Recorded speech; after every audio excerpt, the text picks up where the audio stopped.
कोकणात 1 जूनपासून मासेमारी बंद झालेली आहे आणि जर बघितलं तर यांत्रिक मासेमारी बंद असल्यामुळे कोकणातल्या सगळ्या ज्या असतात ते पाती अशा पद्धतीने किनाऱ्यावर आपल्याला पाहायला मिळतात।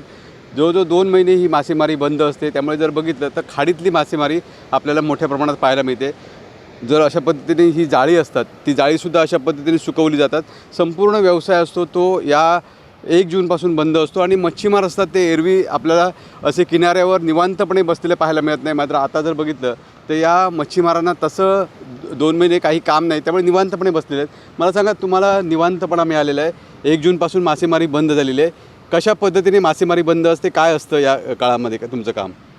इथे म्हणजे आतापासूनच इथे मच्छीमारी बंद झाली, कारण त्यामध्ये आम्ही काही होडी घालू शकत नाही, कारण ते आम्ही इकडचं काय उदारनिवार पण काही नाही आहे, त्याच्यामुळे काय मासेमारीला आम्ही जाऊ शकत नाही। मला सांगा, तुम्ही आता निवांतपणे बसलात, मला सांगा एरवी तुम्ही मासेमारीसाठी समुद्रात गेलेले असतात, हे 2 महिने तुम्ही कसे असतात घरी बसलेले?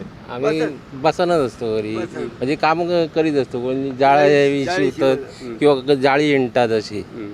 मला सांगा, कशा पद्धतीने जाळी विणण्याचं, म्हणजे एरवी तुम्हाला ती कामं करायला मिळत नाही, या काळात कशा पद्धतीने कामं चालतात? आता आम्ही रिकामीच असतो ना, तेव्हा आपली जाळी शिवतो बसान बाकी काय। आपण पाहताय एरवी जी जाळी फाटलेली असतात किंवा नवीन जाळी तयार करायची असतात, ती जाळी या काळामध्ये केली जातात। मात्र जर बघितलं तर 1 जूनपासून मासेमारी बंद असते, त्यामुळे कोकणात जे मासे मिळतात ते समुद्रातले मासे कमी मिळतात आणि खाडीतलेच मासे या काळात मिळतात। त्यामुळे जर बघितलं तर कोकणातली आता मासेमारी ठप्प आहे, ती मासेमारीची बंदी ज्यावेळी उठणार त्याचवेळी आपल्याला पाहायला मिळेल। तोपर्यंत इथला मत्स्य हंगाम आहे तो थंड पडलेला आपल्याला पाहायला मिळेल। विकास गावकर, TV9 मराठी, सिंधुदुर्ग।